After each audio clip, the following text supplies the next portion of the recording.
Welcome to the Global Center for Journalism and Democracy Speaker Series. I'm Kelli Arena. Today we're joined by Jay Dobyns. Jay was an undercover agent for the Bureau of Alcohol, Tobacco, Firearms, and Explosives for nearly 30 years.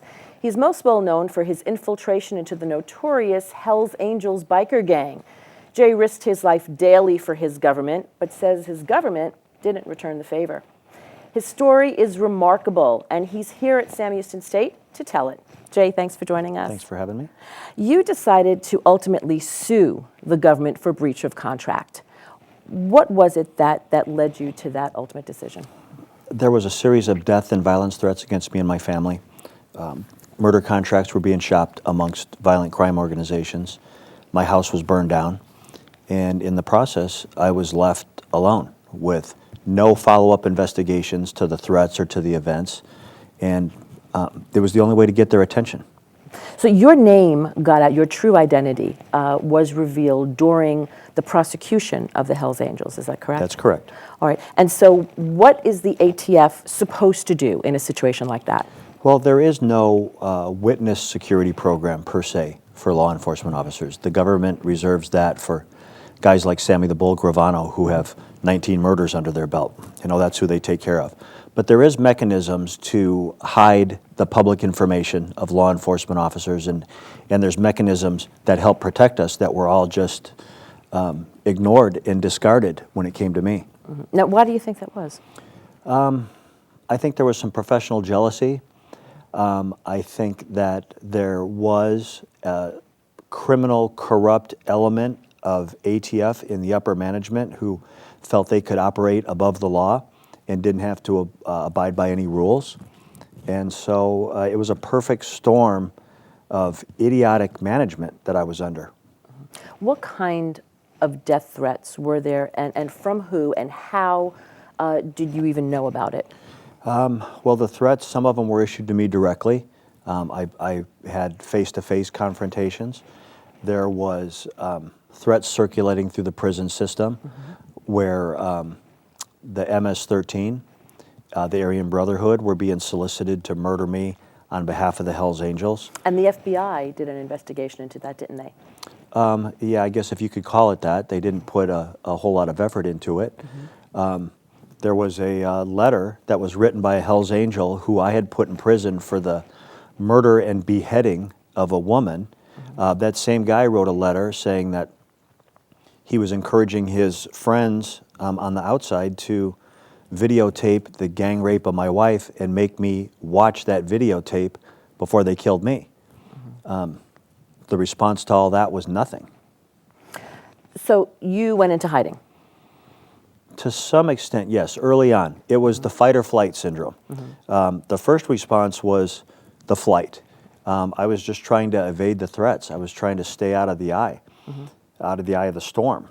And by relocating and doing some things like that, eventually the flight aspect was no longer working, so the fight side of the coin took place. And then that's when I decided I can't hide from these guys. You can't run from them. So I was going to hide in plain sight and expose my story. It wasn't until, though, your house was burned down that you really seemed to be tipped over the edge. Tell me what happened and what the government response was. Well, on August 10th of 2008, someone came onto my property at 3 o'clock in the morning, lit my house on fire. My family barely escaped. My house was destroyed. And in the process, these same people who had ignored the threats against me tried to frame me as the arsonist of my house, the same people I worked for. So you're saying the ATF officials who you had gone to for help, when you went to them and said, my house was burned down, said, you did it. Exactly. And the tragic part of it, in addition to the tragedy, is that those people that tried to fabricate a case against me were the same ones who ultimately were left in place and ran ATF's Operation Fast and Furious that let all the assault weapons go into the hands of cartel members. So what you're suggesting then is that the handling of your situation wasn't while it is unique, wasn't really isolated, that there is a broad problem at the ATF in terms of management overall. Absolutely. I think that what happened to me is somewhat unique because I don't think it's ever been to that extent with another agent. But the events that took place with me happened in 2008. I filed complaints about the treatment I was receiving. I was ignored. The people that were conducting the treatment were empowered, then went on to, orchestrate the biggest gun trafficking operation in the hands of our government in history, and they were left in place to do that. And you were called to testify before Congress regarding Fast and Furious, weren't you? I've spoken to Congress. I've never testified in an open hearing before them. Okay, all right. So, but they did come to you to hear. What did they want to know? Basically, like, I didn't know the mechanics of Operation Fast and Furious. I was never part of that investigation. But what they wanted to know is what had happened to me, what my methods were to report that, who became aware of what had been done to me higher up in the government, and why there was no action taken against those people, why they were left in place to do something so catastrophic. And were you given official whistleblower status? Yes, I was. All right. Jay and I, just so you know, met about 7 years ago when I was working for CNN, and we first decided to do your story at a national level. Why did you decide that it was time to speak to the press? What were you hoping to gain through that? Well, the internal mechanism that you're provided within the government was getting nowhere. There's when you're complaining about people to the people that are conducting the bad acts, there's no resolution. You just get ignored. So I knew the only way that I was going to get any attention was to add additional scrutiny on them. And the media provided me an opportunity to expose my story. Do you think that you got any leverage from that? Was there any policy change or anything that was good that came out of that exposure from the media? Absolutely. I had gotten no attention internally until the media caught the story. And then you did the piece with Anderson Cooper, and it was a huge piece. For me, as someone who watches television, to have 2 full segments, they'll cover stories in 90 seconds. I had 2 full segments. It was a very detailed piece, and that really shocked them and scared them into paying attention. And it's a shame that it has to happen that way, that there's not any internal oversight to do that, that actually the media has to police the police. I know a lot of people here are probably very interested in your life as an undercover agent. It takes such sacrifice to be able to do that. Do you think it was worth it? You did it for almost 3 decades. Yeah, to me it was. Through all the hardships and the tragedies and the problems, I loved my job. I still love what I did. I took a great sense of pride in it. I loved having a job that when the alarm clock went off in the morning and I put my feet on the ground, I was excited to go to work. And really my mantra was that really all I wanted to do was stand up for people in my community who either couldn't or wouldn't stand up for themselves against predators. And I took a great sense of pride in being a guy who wasn't afraid to go toe-to-toe with the bullies. We want to open it up to some questions, if there are any at this time, because I don't want to hog you. I'm ready. All right, let's see what we have, and then we'll get back to our conversation. How did your fellow agents feel about your decision to sue the government? That's a good question. There was mixed emotions. There was an element of my peers who were not happy with me for airing the dirty laundry of the agency out because they felt that damaged the house we lived in. There were others who have been empowered by it because really the ultimate goal of my exposure of this was to try to make sure that it never happened to anybody again, that what I went through, no one else would have to go through again. So I think that there's an element of my peers that know that I'm fighting for them and trying to prevent, from what I went through, from them having to ever experience that. You were an active agent just until a few weeks ago. I retired the middle of January. Yeah, so I'm still getting used to not being an agent. And you retired with full benefits? Yes. So no retribution at that end. Clearly, you did the job you were supposed to do. No, you know what? I went out on my terms, at my time, the way I wanted to go, and I was determined to do that. I was not going to be driven off the job. I was not going to be forced to leave something I love by somebody else's hand.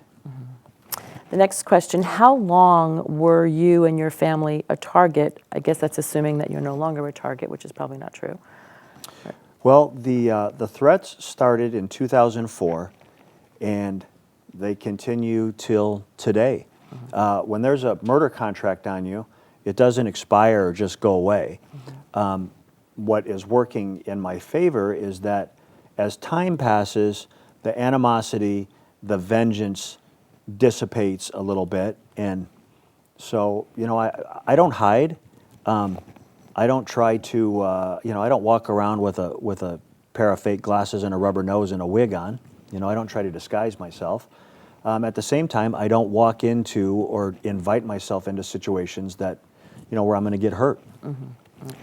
What was it that inspired you to become a federal law enforcement agent to begin with?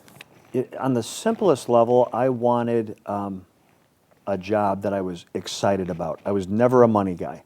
I was never a guy that chased the dollar. So no one who gets in law enforcement, just like no one who gets in education, they don't do that because they're trying to get rich. They do it for a sense of the greater good. And that was the core reason behind it. And then, I've never really been good at a whole lot of things in my life, but I've always been good at standing up to the bully. Even when I was a kid, I was always, getting, standing up for someone, getting beat up most of the time doing it. But I was always willing to do that. And so it was just a perfect position for me, a perfect job for me. And then the sexiness and the risk and the things that come with undercover work, it appealed to me. I knew I could do it well. We hear words like infiltrate or go undercover with the Hells Angels. Give us a sense of what that truly means day to day. Were you a full member of the Hells Angels? Were you just a hanger-on? I mean, take us through that. Everything that you just mentioned. You start off as a nobody and you start climbing the ladder, and as you gain trust and loyalty and confidence, you get deeper and deeper into the organization. And it's a full-time 24-hour job, and it's difficult to balance that fake persona against the real person, which at times it's not very flattering to say I failed in that. I wasn't very good at it, and I ended up going all in my undercover role because I wasn't doing a good job of being half and half. But ultimately, that's what you do. You get into the organization and build their loyalty and build their trust, where they start exposing more and more of what they're doing to you, believing that you're someone who you're not. Our audience clearly filled with very young people who may not be very familiar with Hells Angels. I mean, what you think of is, of course, the merchandising and the leather jackets and the motorcycles, and many people do not know that this is a criminal organization. They think it is a motorcycle club, which is, of course, what the Hells Angels markets themselves as a motorcycle club. So talk to us about the criminal side of this organization. How serious of a criminal organization is this? Well, one of the big disputes they have is what you mentioned. They want to be termed a club. Law enforcement terms them as a gang. And the difference is that these guys will commit crimes, violent crimes, murder, drug trafficking, gun trafficking, extortions, assaults, intimidations.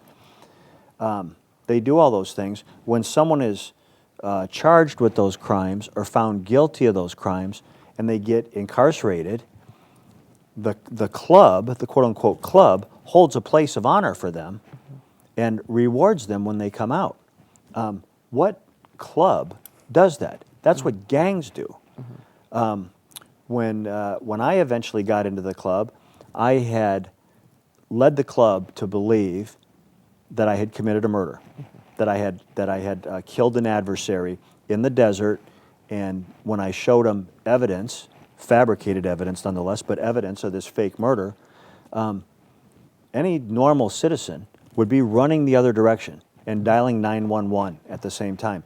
These guys embraced me. It was hugs and kisses. Welcome to the club. You've shown that you got what it takes. You took care of business for us. That's a gang. That's not a club. That's what a gang does. So how do you pull off a ruse like that? A fake murder? Well, at the time I started that undercover case with the Hells Angels, I had about 15 years of undercover experience at that point. So I had a lot of experience, a lot of training, and then in order to do a ruse like that on an organization like that, it made it very difficult. If you're rusing one person, if you're trying to trick one person, the job is a little bit easier. When you're trying to trick an organization, I mean, you have a lot of scrutiny. So we built our scenario, we built our play, we rehearsed it, we played devil's advocate with all the potential questions, all the potential leaks in the story, and ultimately when we put it forward, it was believed. We had pulled it off. You did not get the smoothest start with the ATF. It was very shortly after you started that you were shot.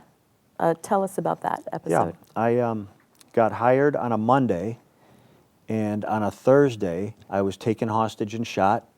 I was shot in the back. The bullet went through my lung and exited my chest, and it was a rough way to start. It was 4 days on the job with the feds. We get paid every 2 weeks. I hadn't even gotten a paycheck yet. I comped them that one. I had a hole in my back and a hole in my chest, and was in intensive care, and I comped them that. That one was on the house. Now you could have, if you wanted to, you could have retired right there on the spot, probably with full benefits, yes?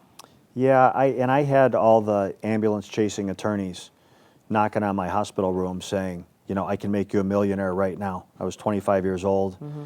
And that, like I said, I was never a money guy. It was of no interest to me as to how to capitalize on that event. It actually empowered me. Being shot brought me closer and brought more intrigue to me to the job, because really what I wanted to do ultimately was get as close to the violence as I could.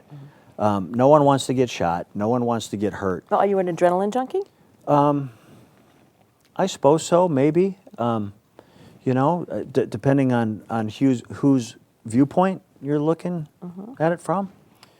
I'm not a guy who wants to go bungee jump off a bridge or ride a bull, since we're in Texas, every weekend. Because that's what we all do, right? Right. But I suppose so. I think that's part of the job. If you're an undercover agent, is that you have to be excited about those situations and not intimidated by them. You keep saying it's not about the money, it's not about the money, but yet you're suing the government for millions of dollars. So reconcile that for me. Well, that's a good point. I hold to what I said. It's not about the money. There's a very good chance I won't get any money. Now, why is that?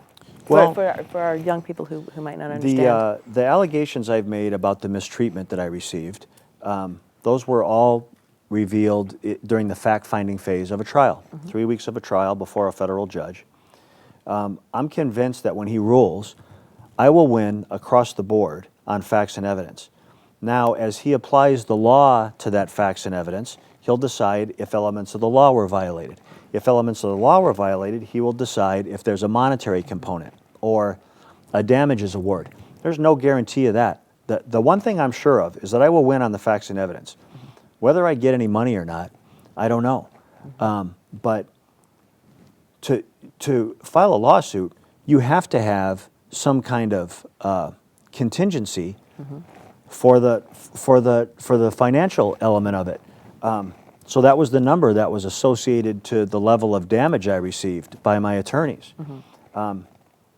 If I get it, I think I deserve it, and I think that it's true. If I don't, I'm not going to feel sad or cry about it one bit, because I served my mission, which was to expose the truth and call out the corruption that I was facing.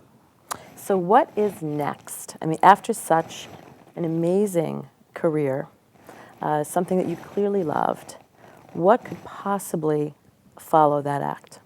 Well, I am writing another book. I have doing some consulting with the entertainment industry. I've written a screenplay that's I think is going to be turned into a movie, and I do some public speaking, and I do things that I love to do, and it's very nice to do it without the threats associated with it and without the mistreatment associated with it. So I'm busier now than I've ever been. I'm as busy now as I was when I was investigating cases, just in a completely different world. When you say writing another book, your first book, No Angel, New York Times bestseller, tell our students about that in case they want to read it. I wrote a book about a memoir, more so than of the infiltration of the Hells Angels, my personal experiences there. During the course of the case, I had gathered boxes of notes. I had everything written on envelopes and bar napkins and little things that happened. And at one point, I decided that I could consolidate those into a book. And I wrote a manuscript and had the book published, and didn't know if it was going to be well received or hated. I didn't know if people were going to like my writing style or not like it. And I was very blessed that it did good real fast, sold a lot of copies real fast, made the New York Times bestseller list. And so that was a blessing. How did your family fare through all of this? I mean, clearly it's hard enough just having a husband, a father who's an undercover agent and who was gone for months on end, assuming some other personality. But to add the rest of this to the equation must have been extraordinarily difficult. Yeah, it's very hard on them. They've all become really good warriors through all this, super resilient, and but I put them through a lot. I put a lot of battle damage on my family. My kids suffered, my wife suffered, continue to be, subjected to the threats and the violence and the things that come with it, and they had nothing to do with it. Nothing I did was by their hand, which ultimately is one of the primary reasons why what inspired my lawsuit, is that the fact that the threats were now focusing on my family, coming down on my family, I knew that I had to take a stronger action. Now, the closing arguments in your case were February 18th. When do you expect to hear a ruling? Well, it's in the hands of the judge, and he's got a massive amount of material to review. I think that at the earliest, it could be, a 60-day window that he would issue a ruling. But he could take as long as he wants. He could take, it takes 6 months, 9 months before I hear anything. But I'm not concerned with how long he takes. I want him to get it right, and I want him to find a fair and just and truthful ruling. And if he rules in my favor, great. If he rules against me, then shame on me that I didn't prove my case. Now, legal experts will say it's very difficult as well for any federal employee to sue the government, especially for breach of contract. What does your lawyer say about that? I mean, clearly he represented you. Yeah, it's extremely difficult because there's always going to be the defense that you work for the government. The government is massive. The government makes mistakes. The government has some bad apples in there, and that's the cost of doing business with us. I understand that. But there's one thing, there's a difference between a mistake and then a series of willful and intentional actions that are designed to damage and hurt somebody. And when you have a series of people doing those over a course of time, it's no longer a mistake. Now it's a pattern and practice of bad conduct, and it becomes historical. Any more questions? You have a few more minutes left. Thanks.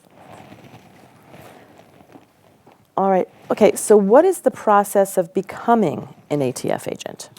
Well, it's pretty simple actually. You just it's really like any other job. You fill out an application, you go through an interview process, and then as you climb through the application process, you'll ultimately be subjected to a lie detector test, a physical test, a panel interview. Did you have you had a college degree? Yes, you have And, to have a and you four-year. have to have a four-year college degree, Yeah, you have to have a right? degree from a four-year school. Okay. It doesn't have to be a criminal justice. It can be really in any major. Like most employers, when they're looking at a young candidate for a job, they want to see that you have been able to dedicate yourself to something for 4 years and come out the other end with a diploma and have proven yourself. How were you able to control yourself in a professional manner when dealing with all the threats that you faced, including your house being burnt down? That's been difficult, you know, because my nature is to go fight.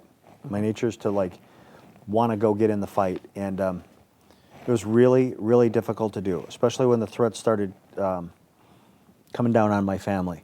My instinct was to go resolve that on my own and get it figured out, you know, right there and then. So how did I do it? You know what? I would love to give you an answer. I don't really know what the answer to it was, other than I chose the path I chose. All right, I'm going to combine these two. One, is it safe for you to go to airports? And the second, are you still afraid of repercussions or consequences in going public with this information? Well, I would say yes, it's safe to go to airports because, you know, once you pass through the screening process, at least no one there is going to stab you or shoot you. A funny story, last year I was on a Southwest flight from Buffalo to Arizona and was confronted by a couple Hells Angels that were on the flight and actually got into a full-on knockdown, drag-out fist fight on an airline flight. Oh my. Did they ground the plane? To where the plane landed in Chicago, and it was crazy. You know, it was like the new movie that's out now, the Liam Neeson movie, the nonstop. It's like people are screaming and running around, and like I'm fighting with these guys, and you know, it was so. Are airports safe? Yes, unless you're Jay Dobyns and you're on the same flight with Hell's Angels, then not so safe. I live with concern. For the second half of that question, I live with concern. I don't live in fear. As soon as I let them scare me, as soon as I live in fear, then they've won.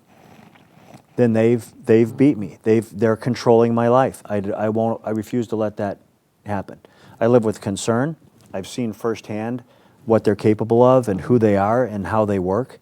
That concerns me. It concerns me for my family. But I'm not going to go. I'm not going to go live in a cave and hide from these guys and wait for someone to shoot a rocket into it. You know, I'm not Osama bin Laden.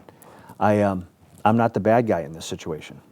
All right. On that note, thank you Thank for you. joining Thank us. you. Thank you for the great questions, and thank you, Thank you. for joining us. I'm Kelli Arena, and this has been a presentation of the Global Center for Journalism and Democracy.